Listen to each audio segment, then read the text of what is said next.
Well, good evening, everybody, and you're very welcome to the Cavan Crystal Hotel for the Chamber of Commerce political debate. Before we start, just a couple of things I want to run through. First of all is the format. The format that it's going to be is our moderator, Sean, is going to ask some questions of the candidates, and they will reply in the order that Sean picks. After that, we'll have a short musical interlude just to break it up. And then Anya will be going around with the roving microphone. She already has some questions from some audience members, so you can ask them. And when she's finished, I'm sure if anyone else thinks of something, you can come back to her. It's the Chamber of Commerce. It's kind of a political debate, and it'll focus mainly on business and economic matters. So I suppose if we can keep the questions broadly on that, but I'm sure being the night it's in it, I'm sure something part in business will come up. In the unlikely event that something happens and we have to exit fairly quickly, I just wanted to have a quick look at the exits. The main one where we came in, which will be open, one behind the camera and one in the far corner over there. Anyone has mobile phones, if you can put them on silent at least, I'm sure everybody will have them live because you'll be twittering and stuff. So let's have a great debate, and I now hand you over to the chairman of Cavan Chamber of Commerce, Eddie Coleman.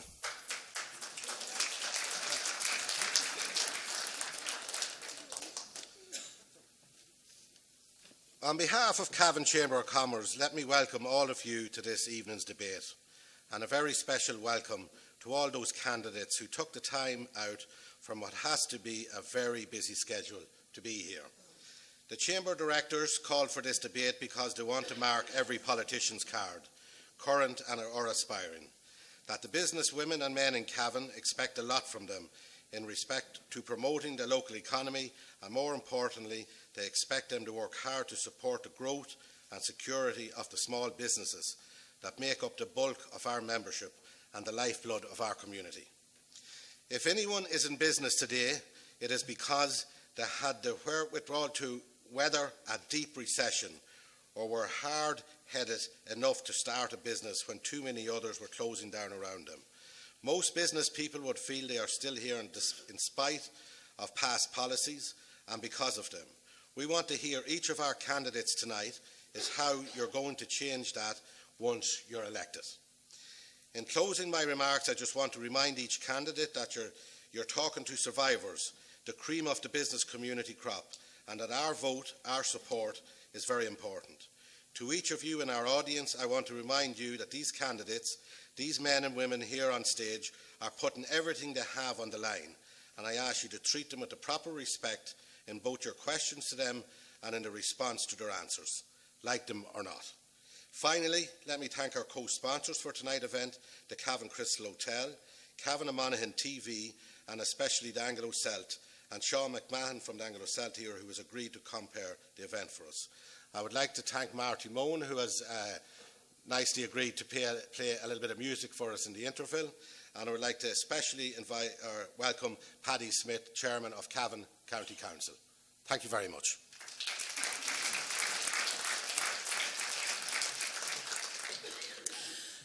Good evening and welcome to the Cavan Crystal Hotel here in Cavan. My name is Anya Duffy and I present Cavan TV's News and Views programme. This is a very important time in our history. This year we have a general election, and also we are celebrating the centenary of the 1916 Rising. We are living in challenging times. We are emerging, somewhat, from a great recession.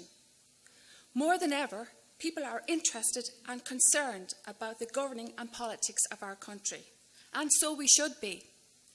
With this in mind, Cavan Chamber of Commerce has organised this evening. All the candidates in the Cavan-Monaghan election area have been invited to publicly debate. There are two parts to this evening's programme. First part, the Cavan Chamber of Commerce directs questions to the candidates on business and enterprise in this area. At the break, YouTube sensation and the guy responsible for Hit the Diff, I knew I'd say that wrong, for Hit the Diff and Slip the Clutch, Marty Moan will perform. The second part is the open mic session, and that is with you, the audience. Okay. The moderator this evening is someone who has seen many political debates and many governments come and go. Senior journalist with the Anglo-Celt, Sean McMahon, will do the honours. For our audience here tonight in Cavan Crystal Hotel and our audience on the World Wide Web, we want this evening to be an informative, constructive and respectful exchange. So, without any further ado, I hand you over to Sean McMahon. Hello, good evening and a very warm welcome to you all, and welcome to the candidates. Glad that you could all join us tonight live here in the Cavan Crystal Hotel and also being streamed on cavantv.com and also monaghantv.com. To you all, I'd like to extend a Céad Míle Fáilte and hopefully that you'll all enjoy tonight's discussion. In the first debate format, the Chamber of Commerce members will be putting questions to the candidates, and each candidate will have an opportunity to answer those questions for the first two questions. That's apart from the opening format when every candidate will introduce themselves here tonight. Your name, of course, a lot of you are already known. I suggest maybe modestly that you're all known, or you would like to be known anyway, and hopefully at the end of the night you might all be better known. We want you to introduce yourselves and the first minute to give an indication why you're running for election and what the future holds. The Chamber of Commerce motto really is about the future. We all know about the past, but it's the future that will make the difference for this country. We've seen the national debates, the opening ones anyway, to say that they say that all politics is local. Well, we're right back at the grassroots of politics here in Cavan and Monaghan, and no better place than bring out the venom and all the goes with it here in Cavan Monaghan. But I hope the venom doesn't surface too much, that it'll be friendly local banter and very enlightening stuff as well.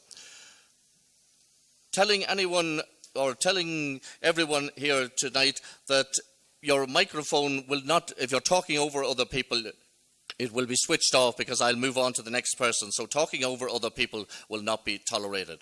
Now it's down to business. Each candidate will speak for 1 minute, and your opening remarks, please introduce yourselves and tell whether you're a party or non-party. And first of all, we'll go to the person on my left, and that, of course, is Michael Callaghan from the Green Party. I have a bell here beside me, and we'll be ringing it after the first minute. That's for the opening introductions, which will last for about 10 minutes. First of all, over to you, Michael. Good morning, Sean. So, Michael Callaghan is my name, and I'm from Ballinode in County Monaghan. I'm a recent environmental law graduate, and I have a strong track record of community activism and activism at national level. In 2011, I co-founded an organisation called Transition Monaghan, which is a grassroots organisation which seeks sustainable communities and promotes local economies and local resilience in County Monaghan. I have a strong interest in social enterprise and community enterprise, and have organised a number of events on this in my home village of Ballinode, where we've lost 3 shops in the last 10 years. On Monday evening, I organised a public meeting on community enterprise and what we can do to reopen our local shops and post offices and services, because as a young person from a rural area, I know that we need to keep our young people in our community in order to keep our communities alive in the future. And as a Green Party candidate, I believe that sustainable development of our communities must be key, and sustainable development is composed of a balance between economy, environment and society. And now we go to Sean Conlon. Thank you. My name is Sean Conlon. I'm the only independent TD here in Cavan Monaghan. I come from a business background myself. I'm a solicitor by trade, sole practitioner. I also was in the pub business also. Our family have always been involved in trade. We would shop, and like many businesses throughout the country, we would struggle through many recessions in the past. This one was probably the worst on record. I suppose my main take on helping business and securing improvements in business is to ensure that the state does not overwhelm small business with undue taxes, and basically, in order to do that, we need to ensure that the size of our public services is commensurate with the size of our population, so that there's not an undue burden on the business community to provide for those public services. Basically, people in the private sector, people who work for themselves, their taxes are the engine that drives the whole economy. Their taxes pay for public services. Their taxes pay for the wages of public servants. So we always have to be conscious of the fact that it is people in the private sector and business people who drive this economy. Thank you. Next we have Aoife O'Connell. Hello everybody, thank you very much for having me here this evening. I'm my first time election for running. I'm a direct democracy candidate. It is a little bit daunting getting up here and talking to you all, but it was a choice I made, seeing a lot of the youth emigrating, and like yourselves here, I am a small business owner in Monaghan town, which has suffered drastically due to the overhead costs that we have to work with before we even open our doors, the likes of the public liabilities insurance, your water charges, there's even radio licences now that you need as well. So it's trying to work more with local businesses and bring it all back to the Chamber of Commerce here, who actually know what it's like on the ground, getting feedback from yourselves and then working your way up as well. I know I am no expert on this. I do lack a little bit of experience, but it was a choice I made to step up, and I am a quick learner and I learn along the way as well, and it is a choice, I suppose, that I did make to try and make a difference in my community and into the small businesses here. Thank you very much. And next is Jimmy Mee, all the way from Monaghan town. I'm Jimmy Sabers Mee. I'm from Maynooth, County Kildare. I arrived in Monaghan in 1981. I was a member of the Defence Forces in Monaghan Barracks until they closed the barracks in 2009. I moved to Dundalk for a year and a half. I'm a big charity activist. I was in nearly 80% of the country in the world for charity. I done a lot for my community in Monaghan as well. But I'm here to get 24-hour care back to Monaghan for ambulance care and a doctor on call for Monaghan town. I'm here to try and work for the senior citizens to get back all their things were taken off them. All their allowances were taken off them, and I will do my utmost best to work for them. I'm offering half of my salary, if be elected, to medical health issues in Monaghan, and my expenses to SOSAD in Carrickmacross. And thank you very much for having me here. And I am enjoying my trip around Ireland. Thank you. And now we go to Michael McDermott. Hello everyone, my name is Mike McDermott. I'm the second Direct Democracy Ireland candidate for Cavan and Monaghan. My background is I'm 35, married with 3 children. I once in this country tried to set up a business and I never made it off the ground. I returned after being forced to emigrate and being neglected by 2 previous governments. When I returned, tried to set up a business with no avail. I couldn't get any funding, and then the realisation that if I did get it off the ground, if something did happen and I had to close, I'd have no support. My kids would be forced with me. We wouldn't be able to pay the mortgage. I come from a background, my dad had a business for 25 years. He was forced to close over the burden of rates, taxes and insurance and everything else that goes along with it. So I do know what it's like to be in a family business. And I do know how hard it is to try to get a business set up. My thing is I'd like to exist in business, have more funding put into them. I'd actually like it taken away from the IDA centres, which are in the Cavan and Monaghan are no use, to be totally honest with you. And now we go to the outgoing deputy, Joe O'Reilly. Yeah, Joe O'Reilly, Fine Gael outgoing TD. It has been a great privilege to represent the Cavan people for the last 5 years. While challenging, I found it very fulfilling. Over that time, I've worked closely with the Chamber of Commerce here, bringing the Taoiseach to the Chamber and the Chamber to Dublin to Michael Noonan. If you place your trust in me again, I will work for the maintenance of the 9% VAT rate, the earliest possible completion of the new educational campus for Cavan, a meaningful PRSI system for the self-employed, cross-border tax harmonisation, high-speed broadband and inward investment to Cavan.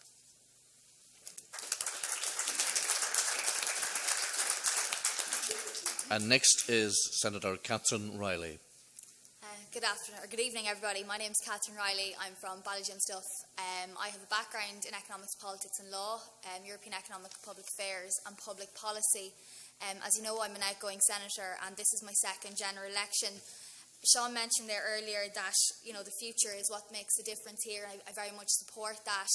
As other contributors have said this evening, the IDA haven't delivered sufficient inward investment to Cavan in the last number of years, and indeed since 2006 there's only been one additional company, and indeed there's 54 less jobs since 2006 in IDA supported companies. So it's very clear that the future is in homegrown indigenous enterprise and indeed in our small and medium enterprises here in Cavan and Monaghan.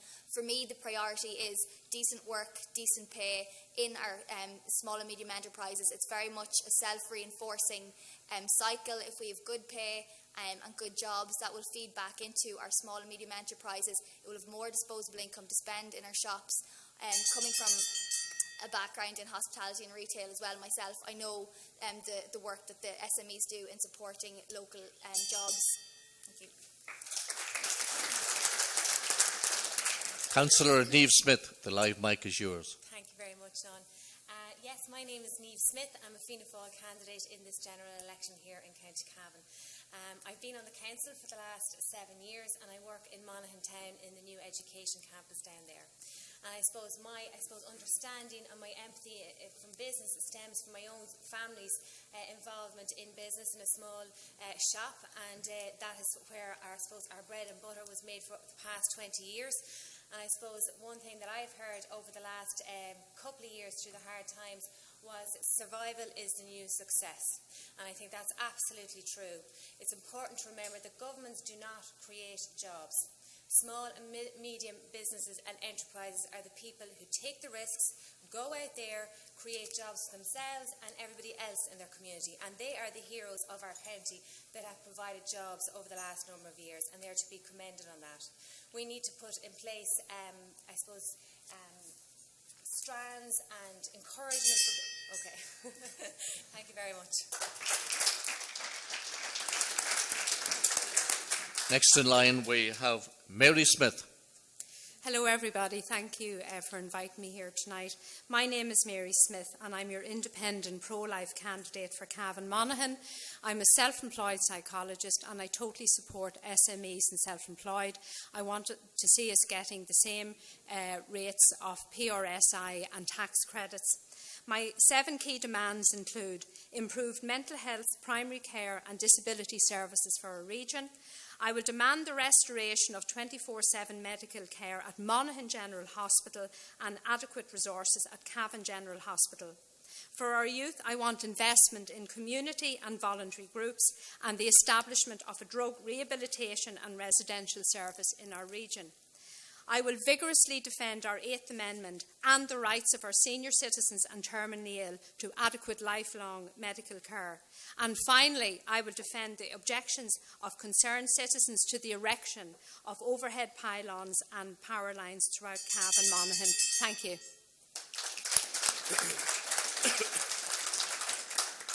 And next to Brendan Smith, outgoing TD for Cavan Monaghan. Thank you very much, Chairman. I'm Brendan Smith, Fianna Fáil TD for Cavan Monaghan. I live here in Cavan Town. With regard to the specific focus of tonight's meeting, as a country, we need to create decent jobs and support enterprise. Jobs are needed throughout all regions, and there has to be specific incentives to create employment and to bring job opportunities to the less populated areas.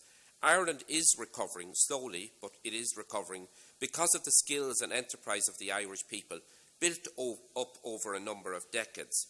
Our own constituency depends very heavily on small and medium enterprises as the source of very valuable employment. There is an urgent need to remove the very severe burdens on many small enterprises. We need to equalise the tax treatment for the self-employed. Irish SMEs must be able to compete for public service contracts, and the commercial rates system is long overdue substantial reform. And a social welfare safety network must be put in place for the self-employed, for those people who have given very valuable employment as well. Thank you, Akahiri.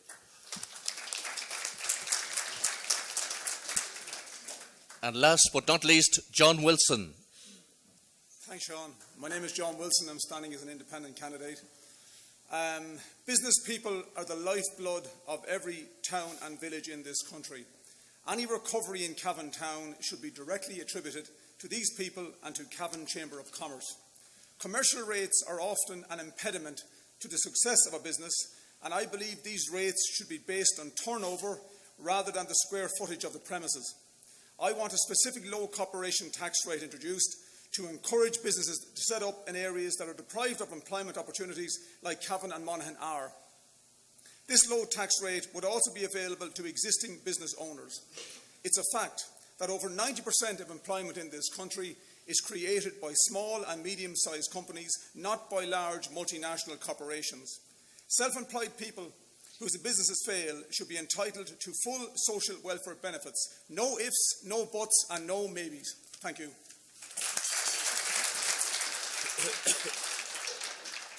Right on the button of 60 minutes. 60 seconds, I should say. Hopefully it won't be 60 minutes in the future. There's other candidates, of course, contesting the election, and they couldn't make it here tonight, and they send their apologies. That's including Minister Heather Humphreys, TD, Michael Durkin, Fianna Fáil, Cavan O'Callaghan, Sinn Féin TD, and, of course, Emmett Smith, Right to Change. Emmett couldn't make it. He rang just before we went on air there, and he couldn't make it tonight. So that's all the candidates taking part in the Cavan Monaghan election in this constituency for 2016.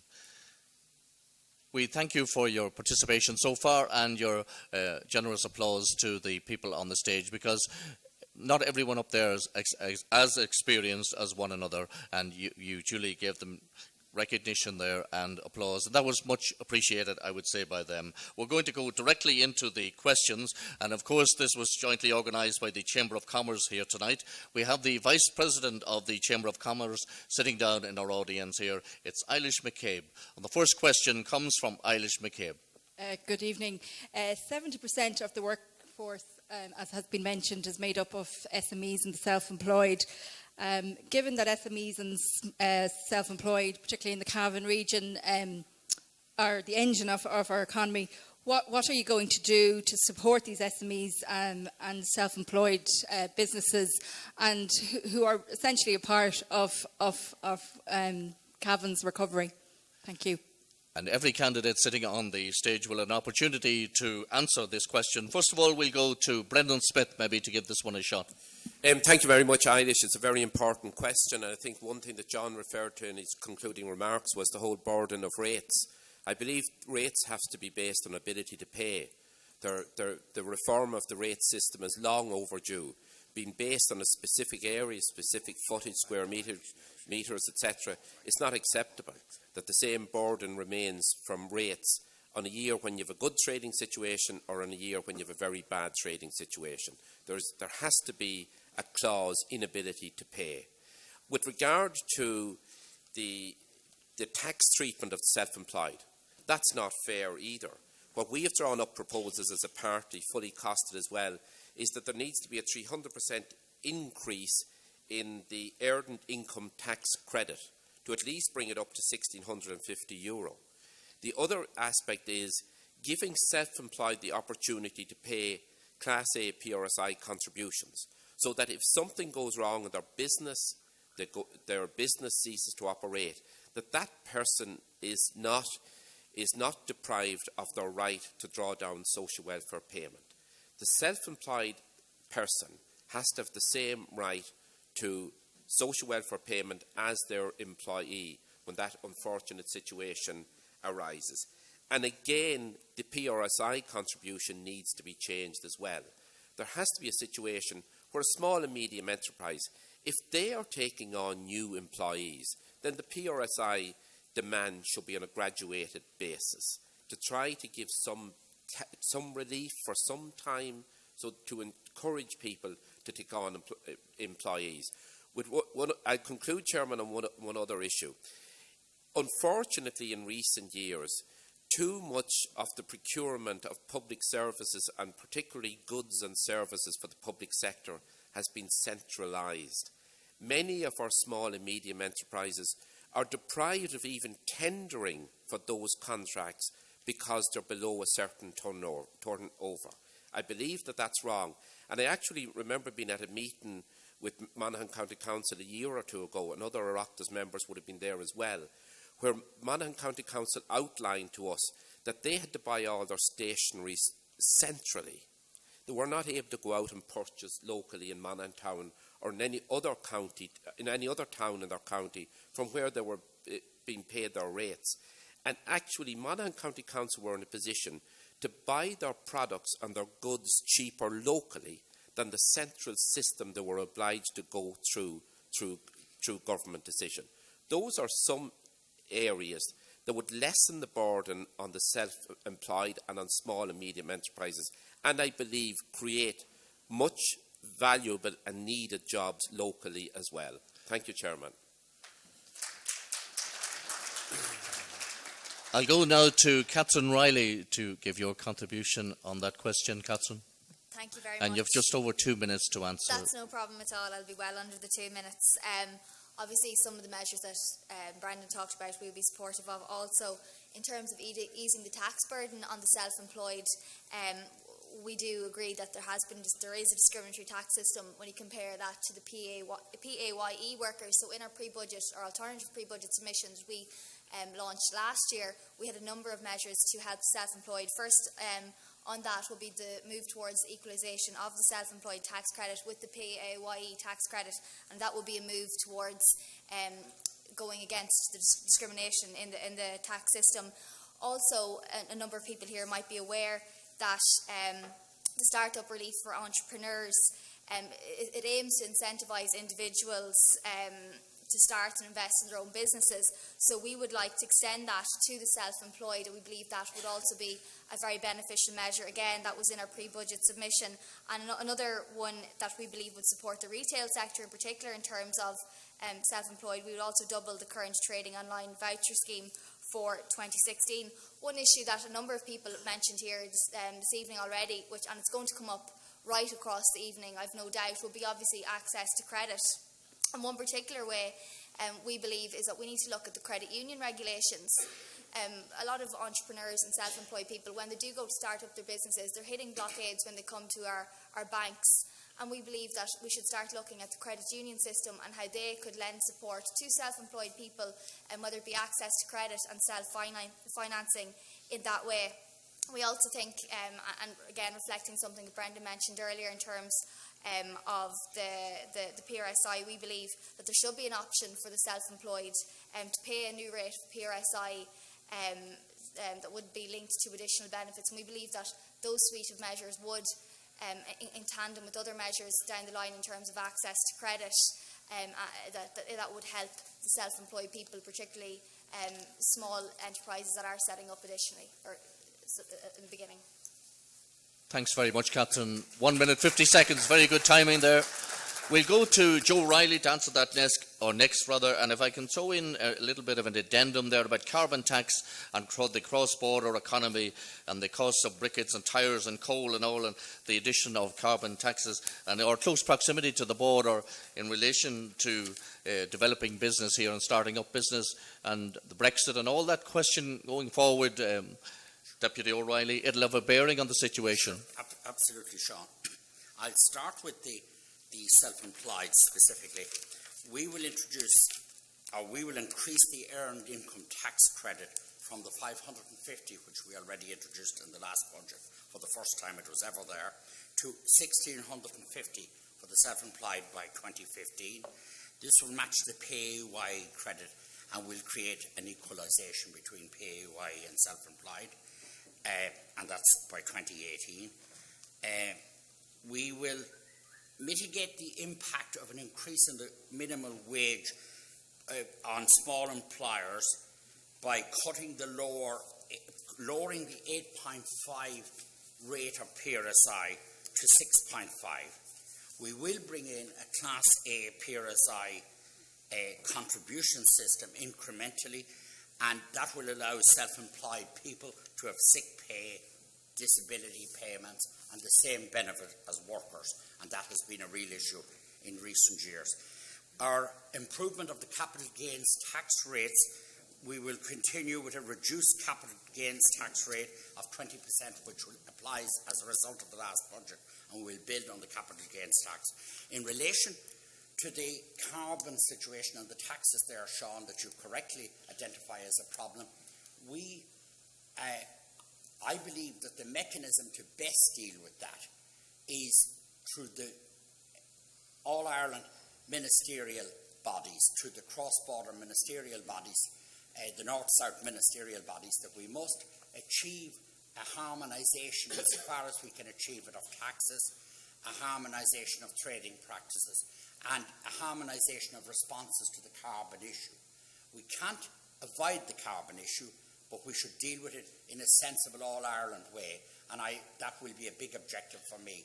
Now, there are regulations that can be implemented by Cavan County Council that would make bituminous coal from Northern Ireland not acceptable, or not rather usable in the Republic.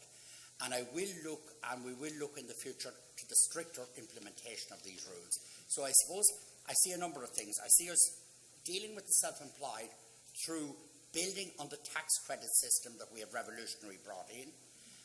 I see us getting them the Class A certificate, Class A PRSI contribution.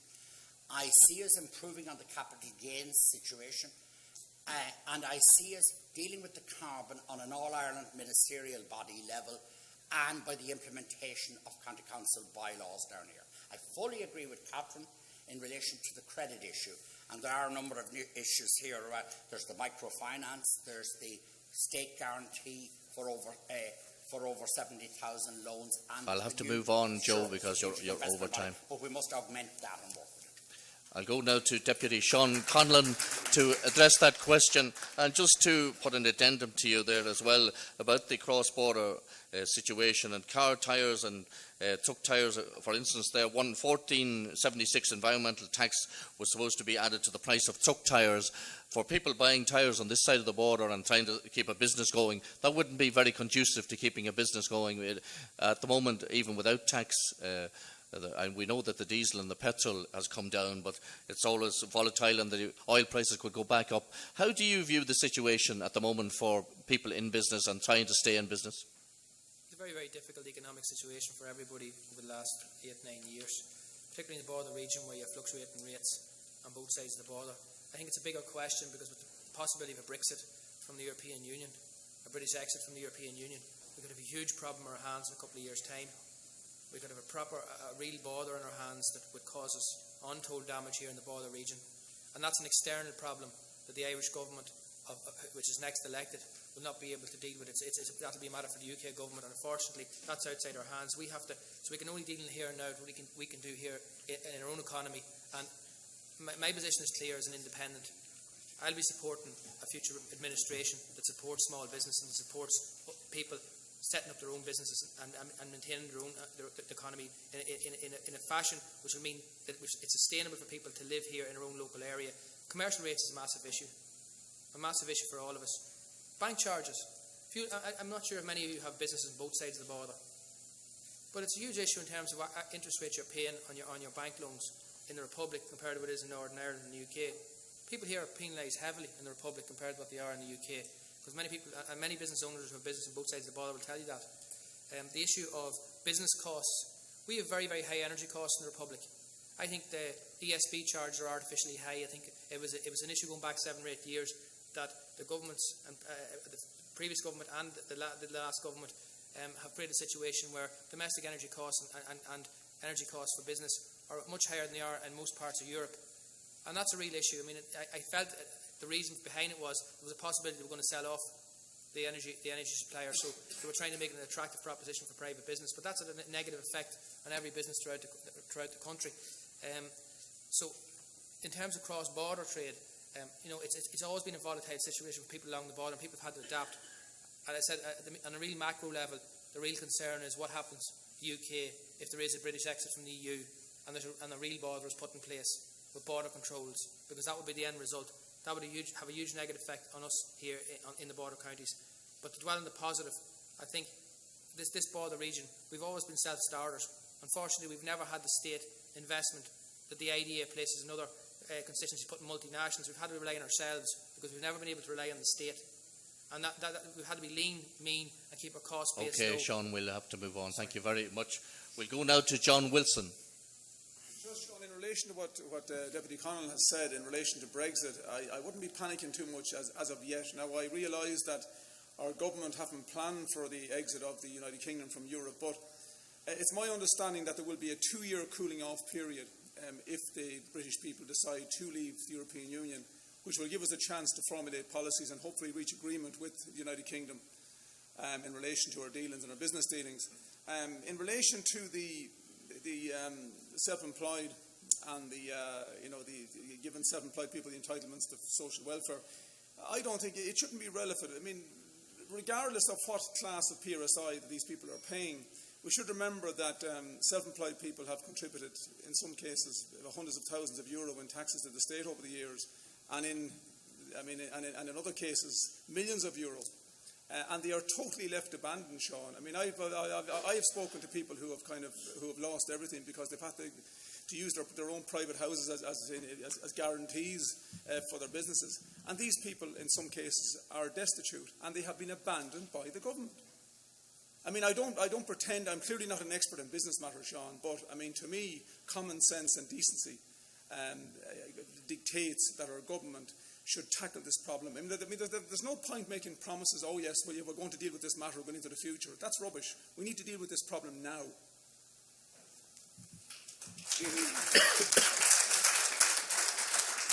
And we'll turn now to Michael Callaghan here on my left.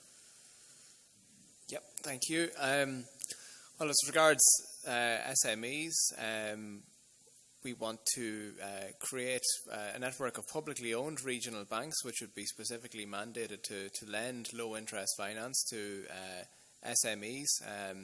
As regional banks, deposits made would stay within the region and would then be lent out to local businesses within that region, and profits and surpluses would then be reinvested into common good projects within the local authorities. We're also in favour of stronger, first of all, creating regional governments, as exists in many other countries and has been recommended for many years, and this would provide balanced regional economic development for the regions in Ireland. And I think it's very evident walking around towns and villages in counties Monaghan and Cavan that the brain drain continues from our constituency, and our towns and villages are continuing to die, also as regards we're in favour of harmonisation of the social welfare and the tax systems as well, which would create a fairer deal for business owners and SMEs should they find their businesses winding down and in need of social welfare. And it's these small businesses who are the lifeblood of our towns and villages, and in particular I think alternative forms of businesses need to be better supported.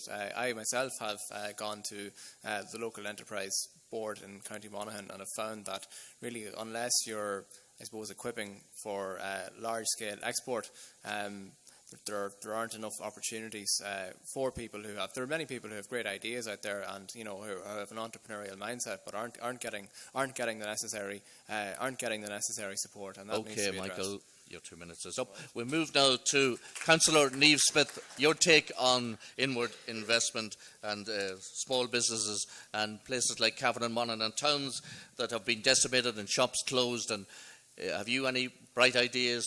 Well, Sean, it is something that comes up quite a lot at our council meetings, and I suppose Main Street rejuvenation is certainly one thing that I feel extremely strongly about, and particularly when it comes to planning and urban planning. There should be tighter restrictions on out-of-town developments, and I do feel very, very strongly about that. Main Street's competing with something like that when they've got parking issues to deal with, and you're up against multinationals that are on the outskirts of the town and don't have the same restrictions on parking, and there's so much more ease of access for the customers, and that's all something that we have to look at for whoever is in government at after the next election. Also, I suppose the retention of important services like our post offices. They're a very important part of the fabric of our town centres, and they also should, I suppose, the services provided out of the post office should be enhanced instead of subtracted from them. And I think all of those kinds of things help to, I suppose, promote business. One thing that I feel very strongly about is the fact that we have such high childcare costs. We have such high energy costs and we have such high insurance costs. None of those which help business or encourage business in Cavan or Monaghan or any other towns outside that. Okay, thank you very much, Niamh. We'll go now to Jimmy Mee and your take on the situation, Jim, if you can enlighten us. Well, my intake on the situation is call a spade a spade. The local and small businesses are struggling. They only for the rate of sterling, they would not be in business. And people coming across the border and supporting them. Their rates is sky high, their VAT and their taxes is sky high. And the latest one is charging for having a radio on in their shop. So how can these small businesses survive with all these high rates that have been thrown at them? Nothing has been done to help the local business people. Nothing has been done to keep the small businesses in business. They are being put out of business by all these high rates, and the latest one is the radio, charging for a radio in the shop. They cannot afford to have an assistant on Saturday into the shop because they cannot afford to pay them. They're not making the business for that. And only for cross-border business coming across, they would not be in business. And it's so sad to see local business going out of it because of all these high rates they have. Thank you, Chairman. Thank you very much, Jimmy. Now, Aoife O'Connell, your chance to enlighten us as well. Thank you. Well, I can speak from personal experience in the regards to rates, as well.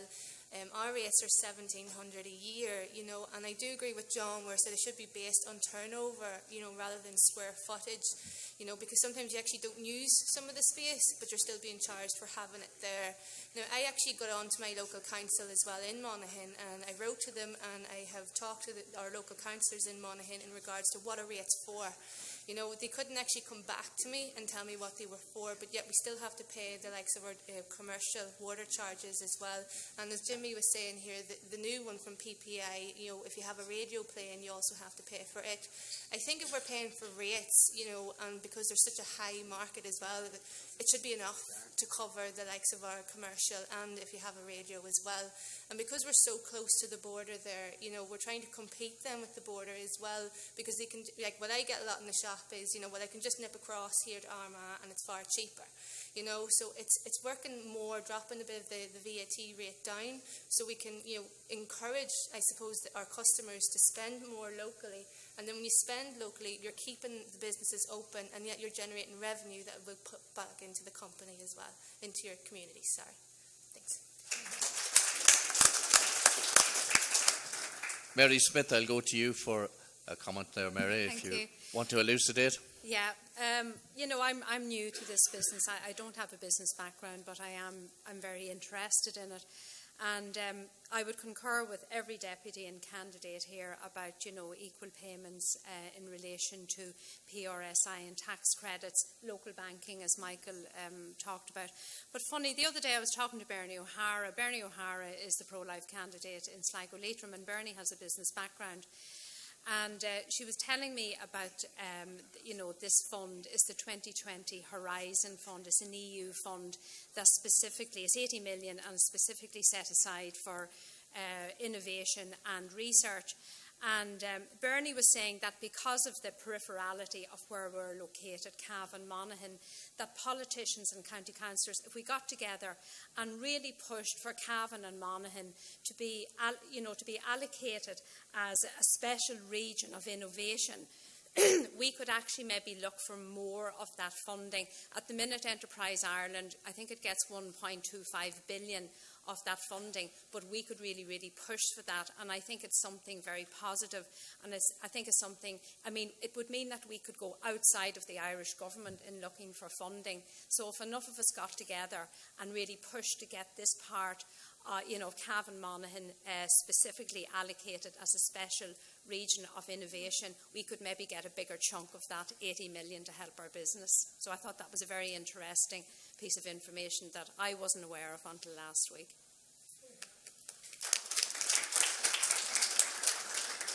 And finally, we go to Michael McDermott. I think everyone knows that without SMEs, Cavan and Monaghan wouldn't exist. Big business doesn't want to come down here. Factories don't want to come down here because of the lack of funding that's gone into the infrastructure for Cavan and Monaghan. I would redirect every single penny that goes into the IDA in Cavan and Monaghan back into business already existing and new business startups. At present, the IDA created 29 jobs in Cavan last year, but in turn lost 28. So we got a net total of 1 job in Cavan last year and net of 2 jobs in Monaghan. The money spent on the delegates trying to get people to come over to Cavan and Monaghan to set up business is millions.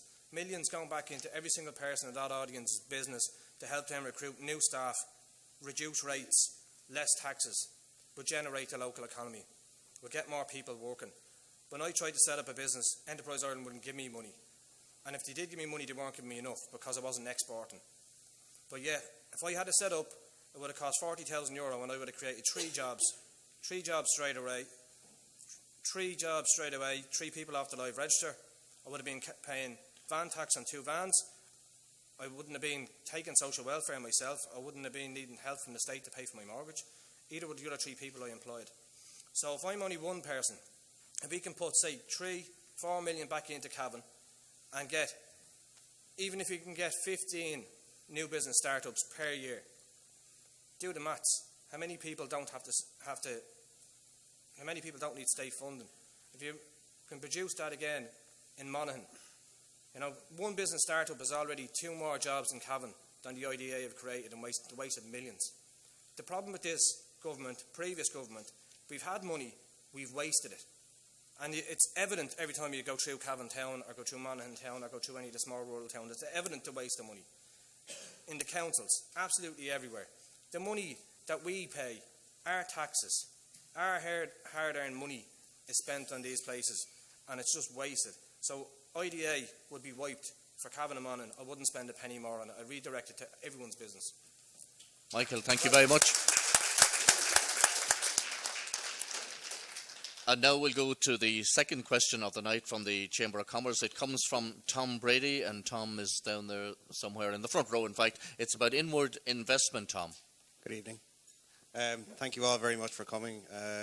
Great to see such a great turnout. Thank you. My question, is in relation to inward investment, and I know it's probably been touched on, obviously, in some of the answers already. But in relation to the IDA and inward investment, it's very, very obvious that IDA or Cavan and Monaghan hasn't been very high on the agenda in those agencies.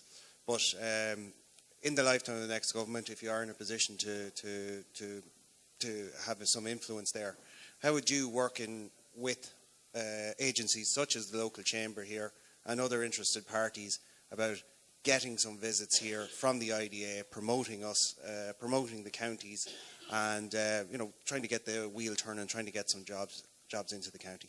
Thank you. And I'll go to John Wilson first on that, but just to say to you, John, we've had no IDA visits in County Cavan in a long time, and Powell's, as it is known out there, I think, or presently, it was nearly the last industry that came courtesy of the IDA. What would your reaction generally be to inward investment in the light of that? Because we don't seem to feature when major investment is on the line.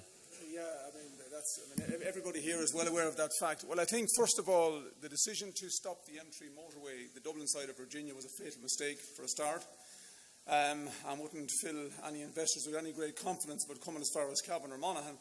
I think the idea I put forward initially in relation to the low corporation tax rate, I believe that if such a rate was introduced, it will encourage businesses to come into areas. I mean, if areas are designated as areas of employment deprivation, I believe it's one way of encouraging businesses to set up in the region. Another reason would be to bring in government guaranteed interest-free loans for small and medium-sized enterprises to set up. I think that would be a very, very good idea. It could last, let's say, for a period, interest-free loans for a period of, let's say, 3 to 5 years. And depending on how the business was progressing after 5 years, then a decision could be made to either continue that or else kind of revert to the normal banking arrangements. But I think that we have to do something. I mean, there's no point whinging and crying over it. The reality is that we have among the highest unemployment rates within the country in Cavan and Monaghan. And OK, John, we're just going to spend less than a minute on this question. I'll go next to Brendan Smith. Thank you very much, Chairman. Of course, it's disappointing that there were no IDA visits to our county over the past 12 months. The last company that came here, there was an IDA-sponsored company, was Global Indemnity Group. That came in November 2010, and it created very, very valuable jobs. You mentioned then as well the 2000 decision when Teradyne came to this town, and there was estimated at that time that they would create 740 jobs. They set up in temporary premises here quite near us in the Killygarry Business Park, created 70 jobs.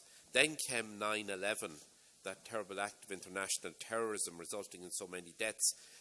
You will recall that the technology world, there was a huge burst in that particular economic sphere at that particular time.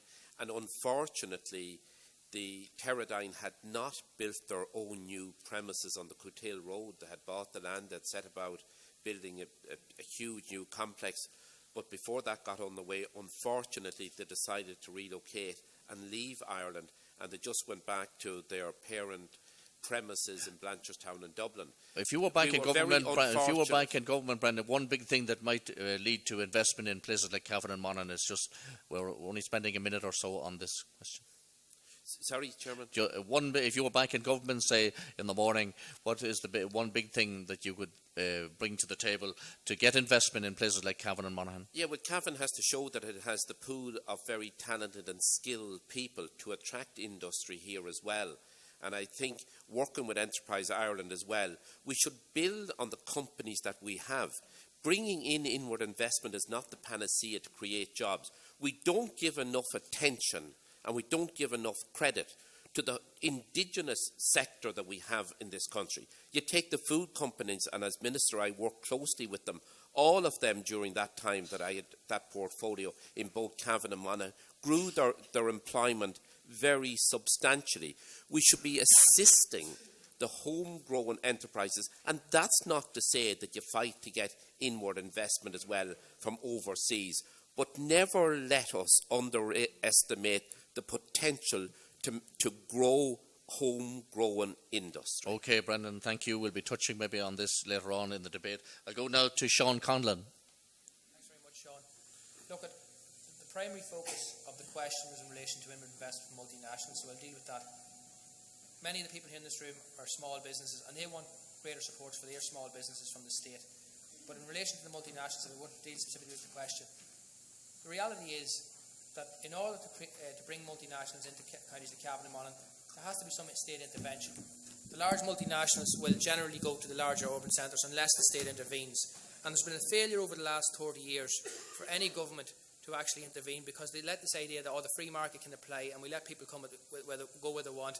But the reality is, when Abbott's came into Monaghan, which is just on the borders of Cavan, that was because there was tax breaks and incentives for Abbott's to come to Monaghan, not to counties Meath or Kildare or Wicklow. There has to be state intervention to bring large multinationals into the regions where they otherwise won't go. And my focus, if I get re-elected, and I'm in a position to influence the shape of the future government by giving conditional support to any future administration, I'll be urging them to bring in a special tax rate for the border counties so that we can attract these multinationals. Otherwise, they won't come. And there has to be state intervention. That's how the state works in most countries. Private business large multinationals always go to the major urban centres. The state has to intervene to bring them to the smaller urban centres and the rural areas. Thank you very much. I go next to Michael McDermott. And Michael, they say that governments don't create jobs, but they create the atmosphere, or they create the situation that people can create the jobs in, but they don't actually create the jobs. Government never create jobs. Infrastructure and people and education creates jobs. Cavan has education. We just don't have we certainly have the people, but we don't have the infrastructure. But if you can get local economy up and running, the council itself will have the money to put the infrastructure in that we need. It's plain and simple. As soon as we have infrastructure in and we can generate the money by local business, we'll be able to get big multinational corporations. Catherine Riley, Yeah, I would agree with the comments that have been made. I believe that we do need a new enterprise spatial strategy. I know the last government, when they came into office, they had the targets to have certain amounts of new jobs to be created outside our large urban centres, but we didn't see the realisation of this. So we do need to look at an enterprise spatial strategy that looks at our infrastructural developments. As we said earlier, it's not government that creates jobs, but if you aren't creating the conditions for entrepreneurs and business to come into these areas, there is going to be something wrong. I know my own brother works for Facebook and he can't come home at weekends when he's on call because we don't have the broadband coverage unless he sits in one particular corner, holds up an aerial and kind of fiddles around a bit. The fact is we do need to increase our broadband coverage, and not just that, but our mobile phone coverage in the local areas. We need to make sure that our roads and our transport are sufficient. We can't just have the good roads ending at one certain town. The county is full of towns that need job creation and need visits and need need businesses to come into the area. And if we are marketing our towns, we need to make sure, or if we are marketing ourselves for investment to come into our county, we need to make sure that the companies are showing all the areas, and that feeds back into, as I said, that spatial strategy to make sure that our enterprise agencies are working with our chambers of commerce to make all sure right, that they bring Catherine, I'll have people to cut you off there. Now I go to Niamh Smith. Thank you, Sean. Again, it's a topic that has come up quite often at our council meetings about IDA, or the lack of IDA funding in this constituency. And I suppose, as you said, the main thing is we've got to provide the conditions. And at the moment, the answer we get from the IDA is that we don't have the conditions for it. One opportunity I see where there's huge potential is the development of the East-West link. And I think that is one facility that could open up this whole constituency to bring business and attract business to this area. And I think that's a hugely important job to be done by whomever's in government in the next term. Broadband and mobile network, I mean, who can operate in a business nowadays without that very, very basic service? I think that's a huge disadvantage to any IDA a business that might be attracted to this constituency. We have a wealth of highly skilled young people in Cavan and Monaghan coming through the doors of Cavan Institute and Monaghan Institute, and we do not have the jobs for them in this constituency, and it is hugely important that we keep that young brain and enthusiasm within the county and within the constituency, and that's where that's going to be so important, that we attract that IDA investment to create the jobs, to keep those young people in the constituency. Okay, Niamh. Next to Michael Callaghan. Thank you. Well, first of all, I mentioned earlier on about the need for regional government and strong spatial planning in Ireland. We need institutions that are regionally focused and regionally based, that have real powers over revenue raising, and that have real powers over vital areas such as education, healthcare, and transport. Because these are the very services which hold our communities together. Without good education provision locally, without good healthcare provision locally, and without good transport facilities locally, we can't keep people locally, and we can't attract businesses. So we need institutions that can stand up for the interests of rural Ireland and of our constituency, because it isn't happening from an ever increasingly centralised decision-making process, which is based in Dublin. Also, we need to stand up for Indigenous and small businesses, small local businesses, as every euro spent in a local business generates three times the money than if it was spent in a large multinational or a large retail unit. That we need more priority for our local business. Okay, Michael. Now, James Mee. I have to say that we're up in Monaghan and Cavan. We are the forgotten chalice when people get elected. There's no hope for Monaghan and Cavan, because when our TDs go up to Dublin, they forget about the people creating jobs. We have one good inspirational company, Combi Lift in Monaghan. They're going to create 200 jobs in the next year or two when they get the new buildings built. But as far as small business, go down Bridge Street, you see 4 pubs closed down. What hope of them people? Them people had to pull out of their business because of being forgotten. They did look for help, but they didn't get it. And they looked for their local TDs to do it for them, and they didn't get it. Them people are put out of business. We call Cushdeen Lawn, American Bar, and 2 of the bars put out of business because no hope. Because when you go up there to that Chamber of Commerce up in Dáil Éireann, Monaghan and Cavan is a forgotten chalice. And it's about time people start standing up for their rights in Monaghan and Cavan and start going out and making it known where we are. Thank you, Chairman. Joe O'Reilly, your take on the question.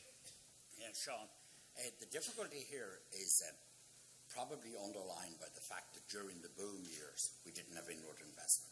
And we as a government have a couple of approaches to this and will have into the future, which is the relevant question.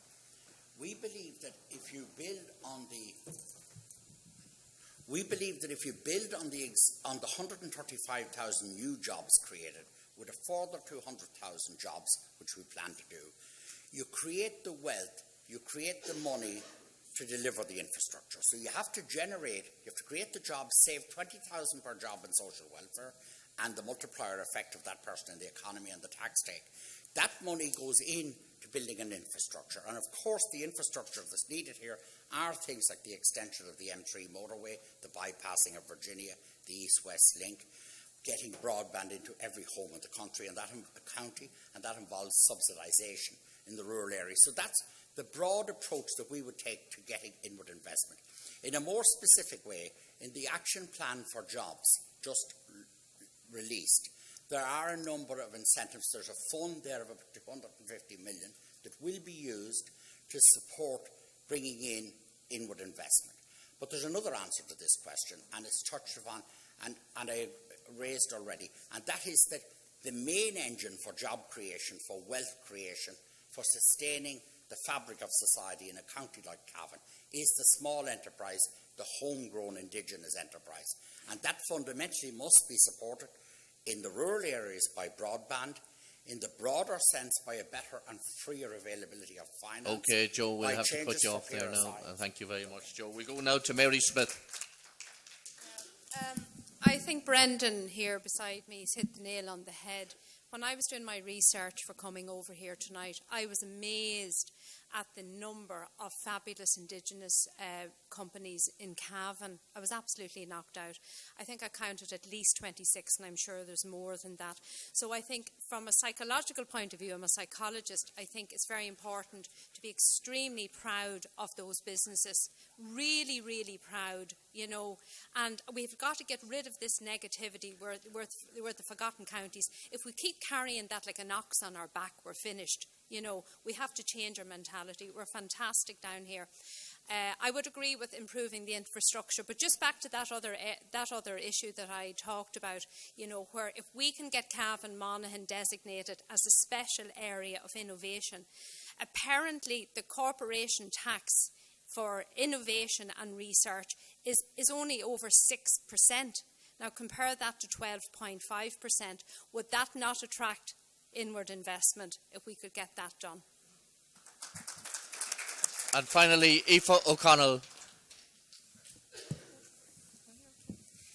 Thanks. I do agree with what James said. You know, Cavan and Monaghan, we have been forgotten about, you know, and it's been going on longer than, 5 years, and even some of the elected officials, the sitting TDs, this has been an ongoing problem here with us. You know, it's not something that's just new, and it's something that should, Cavan Monaghan should have been invested in a long time ago. You know, our hospitals, Monaghan Hospital's gone, and Cavan Hospital's on a wing and a prayer. So who would want to invest into towns where there's not even a hospital that's viable? So I think the issues are much bigger. And yes, broadband, would be a big problem too. But we do have a lot of educated, youth coming out from the likes of Cavan Institute and Monaghan Institute. But we need a little bit of help and funding to keep them here. And we should, I think, invest in our youth, and that would really help our communities prosper.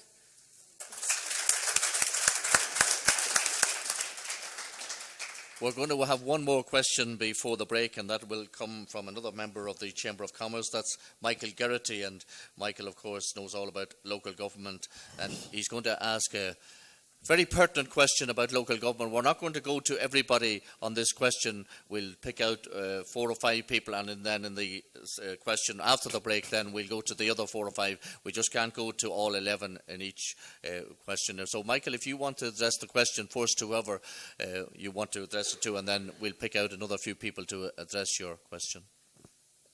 Candidates, as you canvass the towns, villages and the rural heartland of this truncated constituency of Cavan Monaghan, you must see the devastating effect of successive government policies and actions on the life and heart of these border counties and border areas. Emigration and the loss of our young people, their trades, their talents, their education. No new homes being built, little or no new employment opportunities, closures or threats of closures in Garda stations and post offices, which each have their own impact on the local economy. Decline in school enrolments, and so many boarded up homes, shops and businesses. I could go on and on. Administratively, we have seen Cavan, Monaghan, Castleblaney, Carrickmacross Town Councils abolished. We've seen Monaghan and Cavan County Councils being stripped of their many powers and finances. We see planning authorities, some of whose decisions could hardly be classified as in the common good. Many of our now infrastructure entities are controlled by corporate entities far removed and beyond the reach of the people and even the government that created them.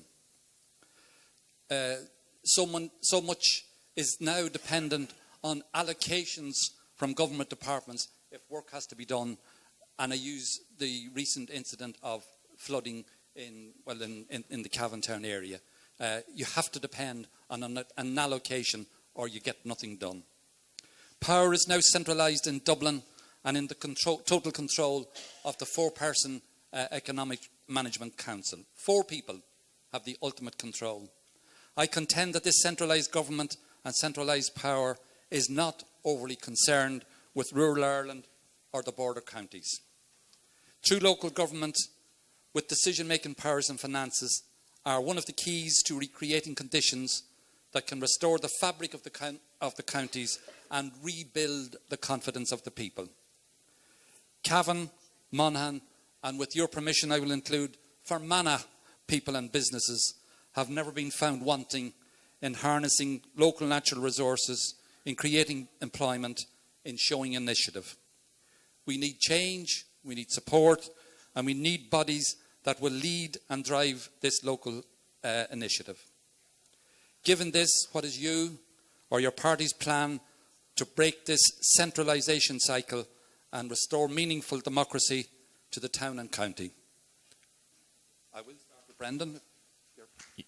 Michael Geraghty is addressing his first, that question, commonalities to Deputy Brendan Smith. Well, Michael, in his concluding remarks, referred to local government, and in 2014, the then Minister Hogan, in his so-called reform of local government, abolished town councils. I voted against that legislation in Dáil Éireann. I spoke very strongly against it. I think it was absolutely reprehensible that in the town we're here in tonight, the Cavan Town Council was abolished.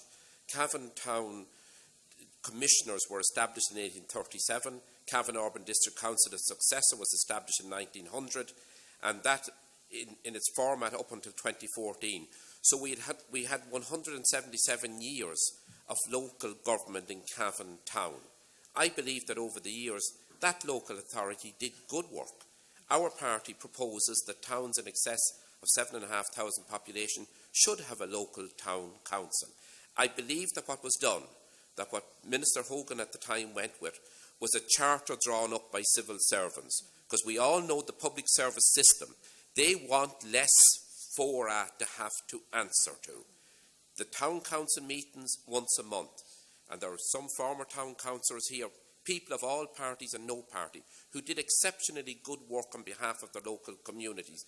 They were there to advocate strongly on behalf of local communities, to question the public service about their deficiency in providing public services. And I think it was a very negative decision by the present government to to reduce substantially the number of councillors in the less populated counties.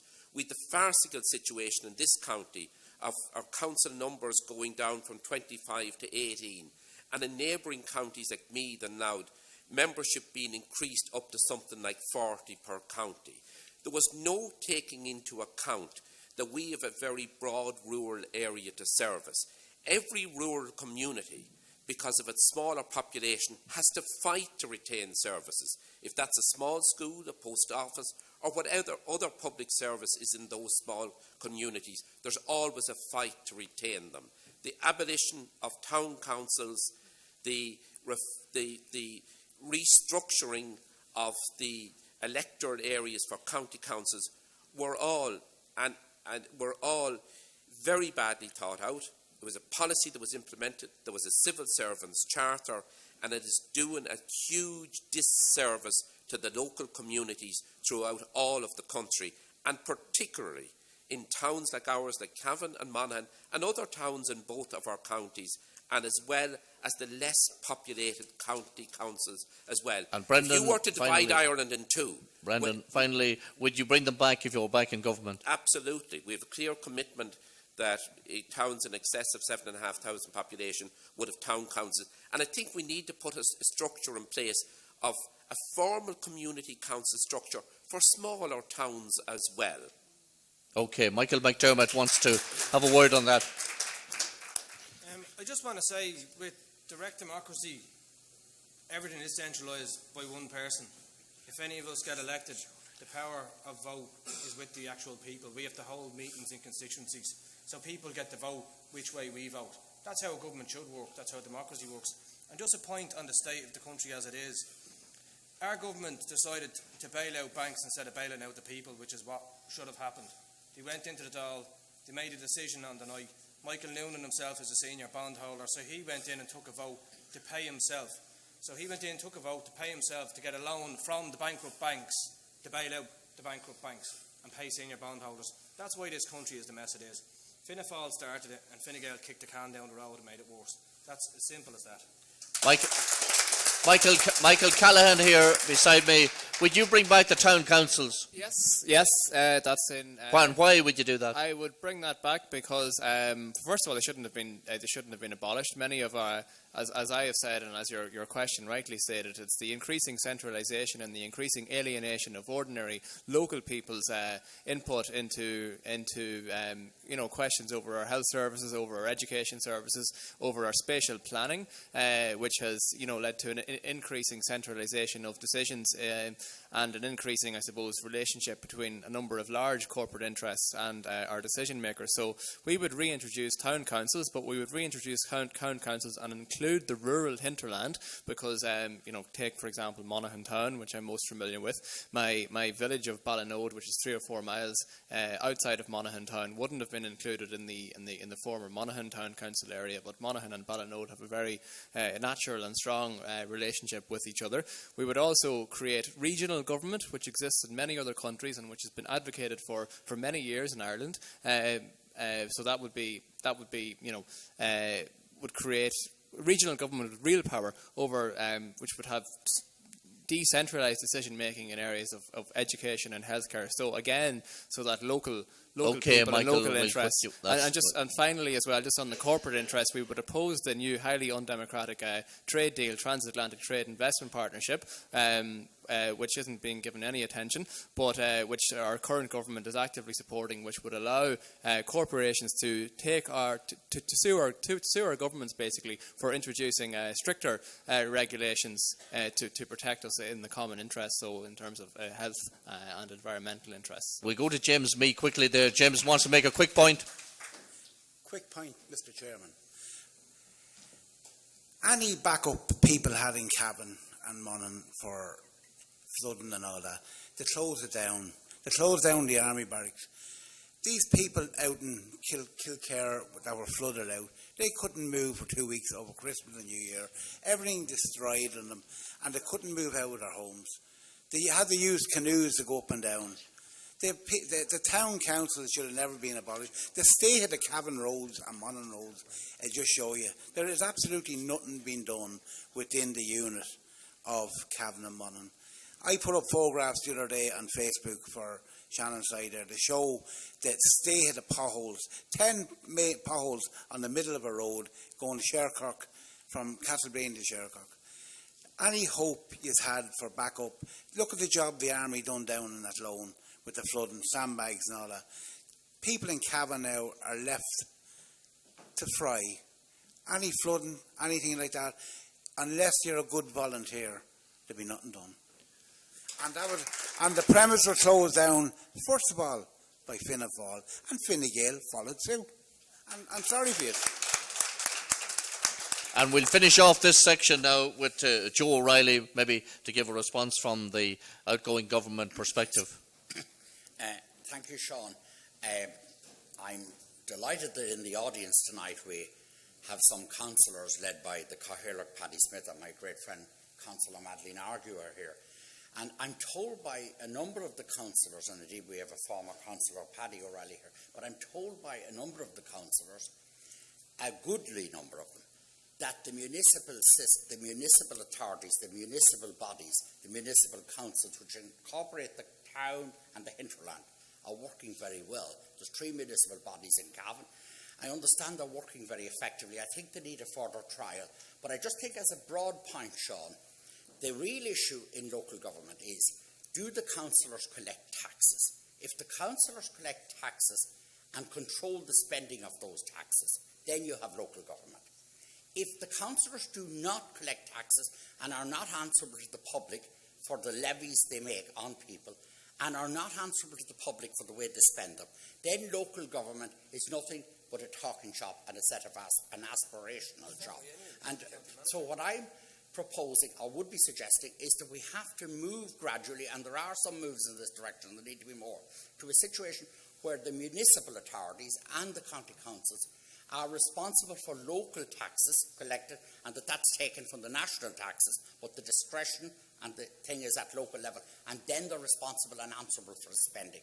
It's a bit like the American Revolution. You don't have representation without taxation, and until you have your councillors collecting money, spending the money, local government is a joke. That's it, and it's no more complex than that. So that brings the first half to a conclusion. We give them a round of applause for all their answers there. I think they deserve a round of applause. We're going to go for some light-hearted entertainment now for the next 5 or 6 minutes or so. If the candidates could get back here as soon as possible. I know that you want to go for a break, but we're going to have Marty Moan to entertain the audience here at half-time. Okay, folks, so it's not really a break time. We're going to have some entertainment now. Okay, so we have YouTube internet sensation last year, and this guy is responsible for everybody being au fait with the term hit the diff and slip the clutch. Please welcome on stage Marty Moan.